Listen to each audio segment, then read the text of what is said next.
New York's classic rock, Q1043. Old friend checking in by Zoom from the left coast, Brian Ray. Welcome back to Q104.3. How are you, Ken? Hello, lovely listeners. Hi, and viewers. We are on Zoom. We can see that is a very fancy chapeau you have there. Well, thank you very much. It's just the least I could do for you. Well, thank you very much. What is that on the wall behind you? Is that Star Trek characters? Oh, actually, that's an Andy Warhol of our dear Elvis Presley.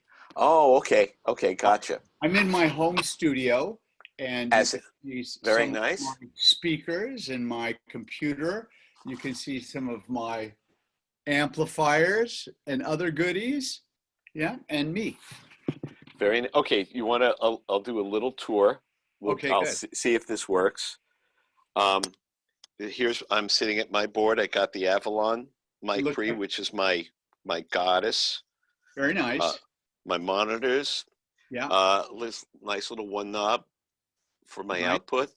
Yeah. And all of my stuff. I got my voice booth over there. Good. And a nice Martin guitar for acoustic. Beautiful. Hollow body D'Angelico, and I'll bet you can recognize that. Yeah, it looks familiar, huh? Why is that ringing a bell? That's so wild. Yeah, that's an iconic bass right there. The bass that Paul McCartney made famous. And one of the things that blows me away about that bass, and I don't think seriously, it shouldn't go into the Rock and Roll Hall of Fame. To me, it goes into the Smithsonian. It's definitely that. It's an instrument that changed the world in its own way, but not because it's a great bass. It's not. As Billy J. Kramer, who my dear friend from Liverpool, said, you know why he bought the Hofner violin bass? Why? He said because it was the only bass in the music store and it was the cheapest one they had. Yeah, also, I guess, it's, but it's so legendary. The tone of it, it's a short scale bass, meaning it's like about 4 inches shorter than a lot of the basses that we've come to know and love. But it has a sound all its own, and in his capable hands, he turned it into something else. He really did, and it is an amazing bass. It's I use one just like it sometimes in the studio, just when you're looking for that big pillowy sound. So we've talked a lot about how you switch instruments on stage with Paul. Has he ever given you the Hofner? Has he ever given anyone else that bass to play? No, that is just for him and for John Hamill or for Keith or for Phil, the guys who handle his guitars. And also, I would make a hash of it. It's a left-handed bass. So I would be a little bit like a Simpson character or something on that. There was one night, and forgive us for digressing, but it's about the greatest singer-songwriter in history. There was one night I was at Brooklyn or the Garden where his guitar tech, I don't remember, Phil or whoever it was, came out and he threw it to him. Yeah. He threw it in the air and 20,000 people shrieked in horror at him throwing it. And he just said, he always catches it. It's okay. And he just shook his head and walked off the stage. Yeah. I think John Hamill, who did the job for many, many years, lovely guy who has since retired. He quoted Paul as saying, no, he said, well, you can't not catch it. I thought, okay, well, that's a Hamilism if I've ever heard one. His name was John Hamill, so love John. So Brian Ray is here, and he's got a new thing, and it's called Got a New Thing, a new album out on our dear friend Stevie Van Zandt's Wicked Cool Records. Congratulations. Thanks so much, Ken. It means a lot to me, man, really. It's wonderful. Listen, any song that has a love song sort of, or singing about love with the line, I want to see you taken away in handcuffs. That is a song that catches my ear, Brian. That's right. That's right. Well, you got to do whatever you can do to capture the listener. And apparently I was successful in capturing yours. Absolutely. And the other single I heard is you're doing Procol Harum's Whiskey Train. How cool. Oh yeah, thanks, man. I mean, that's a song. It's just a great riff, is really all that song is, and a fun title about a guy who's had enough of the booze. And don't we all know someone like that? Anyway, it's a song that I used to cover in my high school band when I was, 17 years old. And when it came time to do a new single, I kind of double purposed this. That I had a guest singer come in on this, and that's Carla Olson from the LA band called the Textones, who I used to run into for years. Anyway, she called me up and asked if I'd like to participate in an album of duets with a train theme. She gave me some suggestions. They were all cool, all great. And I said, but what about this one song by Procol Harum, Whiskey Train? Now, I hadn't heard it in forever, but I submitted it to her and she goes, that's cool, that rocks. And I said, well, I'm going to turn it just a little bit, tweak it, add a little bit more chorus, do a background vocal. So I played around with it until, it became what it is now. It's wonderfully done, and it's coming out Friday, November 13th. That's right. Brian Ray Music and Wicked Cool Records at .bandcamp.com. Hey, baby, you got it. Were you always a garage band guy? Did you love garage rock? Well, I did. I mean, like any of us, I was informed by all the stuff that came before it, R&B, early rock and roll, folk. But the next big movement after the British invasion was sort of America's version of the British invasion. And that would be bands like, the Knickerbockers and Paul Revere and the Raiders and the Sonics and, along with all the great British invasion artists who were kind of garage rock too. Hey, listen, you called yourself the Sir Douglas Quintet because you couldn't even dream of getting a record deal if you didn't sound or look British. That's true. There was just a wave, and it's just like, we got no time for folk anymore, man. You've got to be like, give me a turtleneck and a Rickenbacker, and we're talking. Brian Ray is my special guest. So through this year, unlike anything any of us have ever expected, how have you filled your time? There's no touring. Every musician I know, all of our dear friends are going stir crazy and playing. How have you survived this year? Yeah. Well, with this record, writing, arranging, recording these two songs for my new single, and I have family that I love spending time with and focusing on. I have a lovely girlfriend, Mandy, who I spend a lot of time with and want to spend more with. And I have a place out in the desert, so I like going out there and just noodle around. And, it's kind of a vintage house. It's all mid-century. So I'm into that kind of stuff and guitars. And, it's been a very tough time for all of us. And I'm very aware of the people who don't have it very easy right now, and the first responders and the people who help in hospitals. And man, it's a real challenge, but we just got to do what we can do to stay safe and keep other people safe by wearing a mask. Yeah, this won't surprise you. I'm going to pop quiz. What do you think is the #1 selling musical group in terms of physical units and digital and downloads in the year of 2020? Jeez. What could it be? What band could it be? The Beatles? Yes. No. Yes. By Nielsen SoundScan. This is not me, just my opinion. Nielsen SoundScan, #1 selling physical CD, vinyl, digital units sold, a band called the Beatles. What? Yep. What do you think is driving that? Is it because they're so clever and they keep putting out new product, or is it just that new generations continue to discover the Beatles and need them in tough times?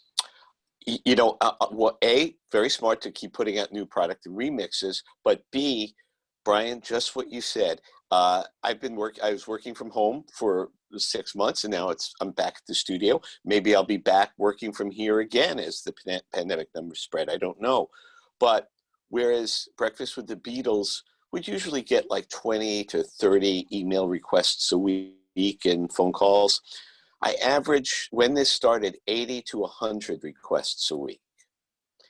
And I am telling you, if I played the same 10 songs every week, nobody would mind, and you know what they are. Let It Be, All You Need Is Love, With a Little Help from My Friends, Come Together. It's getting better all the time, over and over. Everybody needs their Paul love song. Two of Us. Just, every one of his love songs becomes, as opposed to a smile, it becomes a lifeline to hold on to sanity. It's like eating mac and cheese. It's comfort food. It's your favorite sweatpants. It's Yeah. the thing, and not just people our age, the numbers, our ratings. And again, this isn't, oh, wow, braggadocio. The ratings for classic rock for Q104.3 here, we have never been the #2 radio station in all of New York City, ages from 6 years old up to anything. We've never had teenagers and children listen like this before because of the message. I keep telling it, I keep being interviewed. What's the message you say every night on stage over and over again for 3 hours? Well, that's so beautiful. How well said too. What a tribute to Paul and to Ringo and of course George and John, who are no longer with us. But wow, that means a lot to hear that said. I had no idea. That's just amazing. That's the power of music right there. Something very special happened with those four guys. I keep getting asked all the time, like, what is it? I'm like, it is magic. However you want to describe it, as spiritual, mystical, magic, fate. The coincidence of those four guys finding each other at the exact right time, and every single step of their life falls into place. The right person, including you, Brian Ray. Your Yeah. story of playing a country club, and Abe is the drummer who says, hey man, you want to come play with us? Why was it you? Because it just feels like that you're the next piece of the jigsaw puzzle that goes into the picture. It's crazy. It is crazy. It's sort of beyond me, beyond my ability to understand. But we're just so lucky to have had them, and I'm so lucky, obviously, to have been able to play a part in this incredible history in Paul's post-Beatle world. It's an incredible honor, as you know. It's a privilege beyond words. Yeah, very And cool. to me, the biggest thing I think that we're missing, why we're tearing each other apart, is we're not going to concerts and we're not going to sporting events. When we go to a Paul McCartney show, you don't turn to the person next to you and say, hey man, who did you vote for? No, Yeah. no. You've got a beverage in your hand, you got your arm around the other person, and whether they're 60 or 6 years old, man or woman, and you're singing Let It Be at the top of your lungs. You're singing Yeah. Hey Jude at the top of your lungs. And we don't have that pressure release valve to come together, pun intended, to just relax and be as one. That's a really good point. It's been a little bit tough and joyless because those things give us context, they give us perspective. They're like a concert is like a short vacation, or Absolutely. In Paul McCartney's case, a fairly long vacation, 3 hours. And we need that. We really do need that. We need that more than ever right now for people to come together and recognize our similarities over our differences and move on together. It's an example that I've gone back to on the air time and time again, and it's something you said about explaining, was it Italy? It was somewhere in Europe or Eastern Europe where you did Let It Be and they did the lights, the balloons or something. Do you know what I'm talking about? Would you Well, mind telling that now, story again? yes, we were in Sao Paulo, Brazil, Sao Paulo, that was and it. we were playing another Enormodome. It was an outdoor football stadium, and it was like a 65,000 capacity, a ginormous place. And we're playing the show. Now we're coming to that point where it's Let It Be, and this is the sort of soft sort of landing before we ramp up and go all the way out with Helter Skelter and big rockers. And it's a very poignant moment.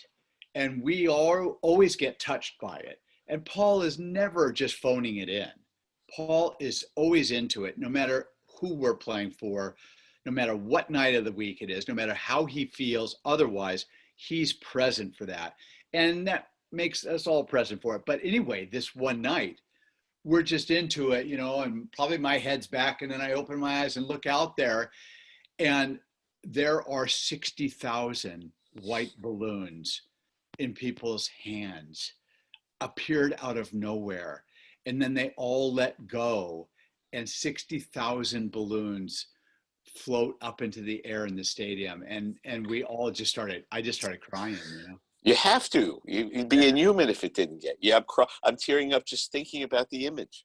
It was unbelievable, and fans have been surprising us with things like that for all of these 19 years. Yeah.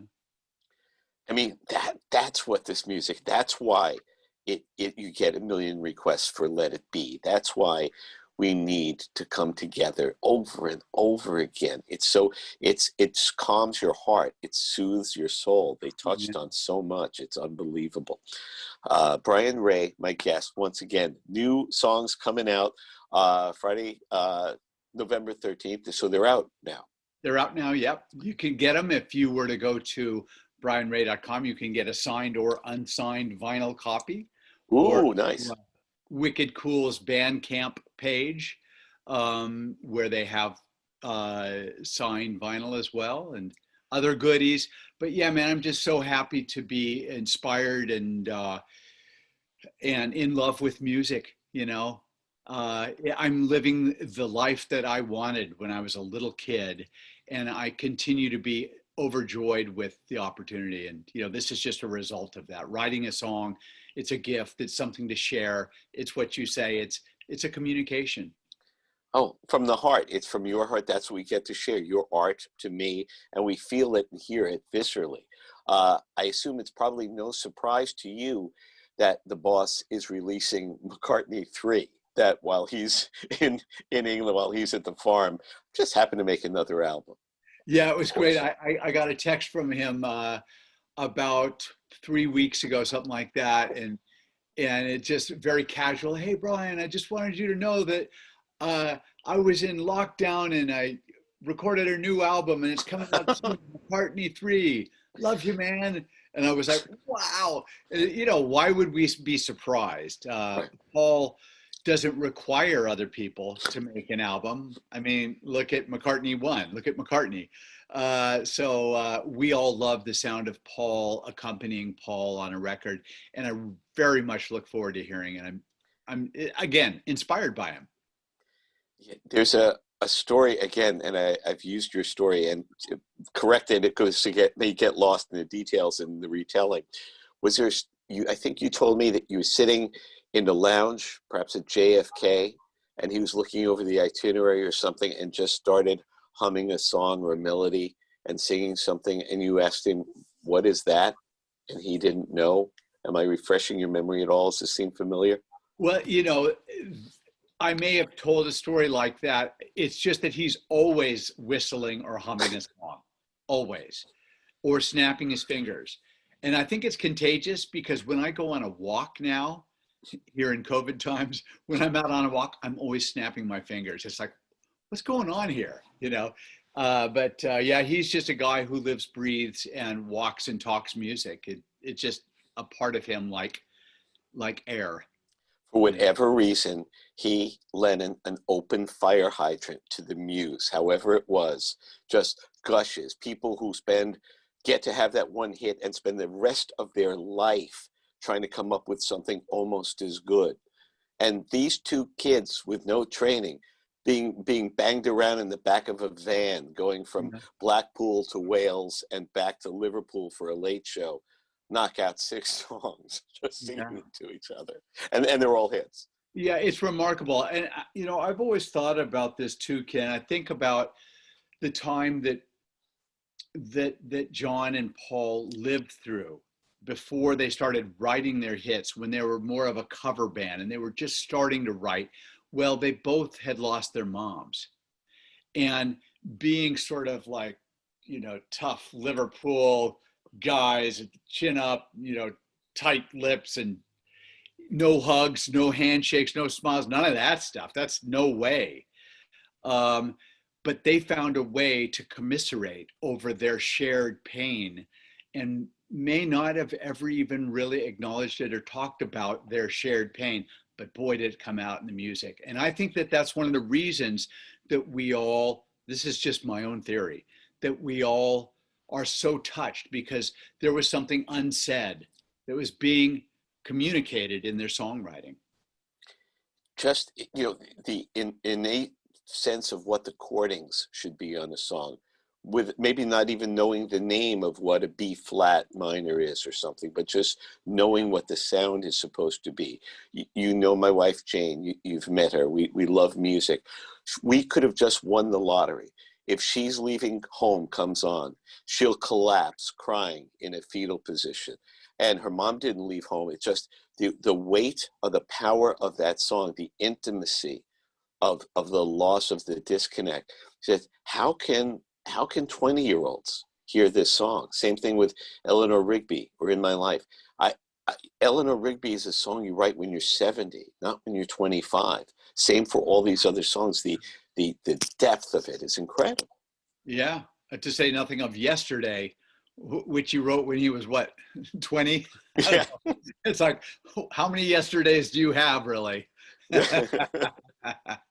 So reflective at age 20. Yeah. But it's a miracle. Yeah, it's truly something. Okay, last for the musicians out there, the nerdy Brian Ray questions for musicians. Do you practice every day? Do you play every day? Do you have like a routine, like we would do an exercise or get on a bicycle or something? I don't so much when I'm off tour. When I'm on tour, it's all the time, every day.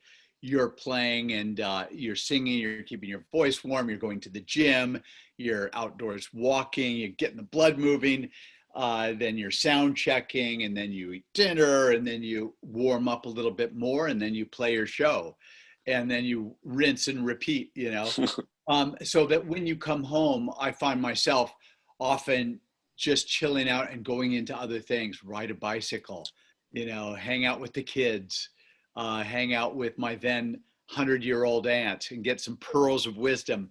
And, yeah, sort of like that. Good. Once again, Brian Ray, new music out, got a new thing, which is ridiculously cool, on Wicked Cool Records with Stevie's label, and Whiskey Train covering Procol Harum. Outstanding work. I love hearing like raucous rock and roll garage rock going back to the days. One microphone in the room, you got 4 minutes, go. Yeah, exactly. The new single, Got a New Thing, is 3 minutes and 24 seconds. Wow, you're really taking it to the edge. I'm getting way, way down there. One last quick thought to share with you. I did a Zoom interview with Dennis DeYoung of Sure. Styx fame, who did a song with Julian Lennon on a new album. We were doing this and we were talking about the Beatles versus him. And you want to talk about putting it in perspective. I said, what about their songwriting? He said, go look up Styx's greatest hits, or go buy Styx's greatest hits. There's 14 songs on there. I wrote a lot of them. And those are really good songs. I'm proud of those songs. That's just Meet the Beatles. That's the best I've done in my career. And that's just Meet the Beatles, and even they're not as good as Meet the Beatles. That was it. I don't have another 14, much less another 7 albums of the best of. That's so funny. Yeah. Well, maybe that answers the question, why are they the #1 seller during this lockdown? It's just, wow, that's such a great little quote. I love it. Brian, you look wonderful. Stay healthy. A lot of love to you and yours. And thanks for coming on and talking with us. Thank you so much, Ken. Great to see you again. Thanks so much for having me on. Always. You have an open home here, and that guitar is waiting on the wall whenever you need it. Thank you very much. New York's classic rock, Q1043.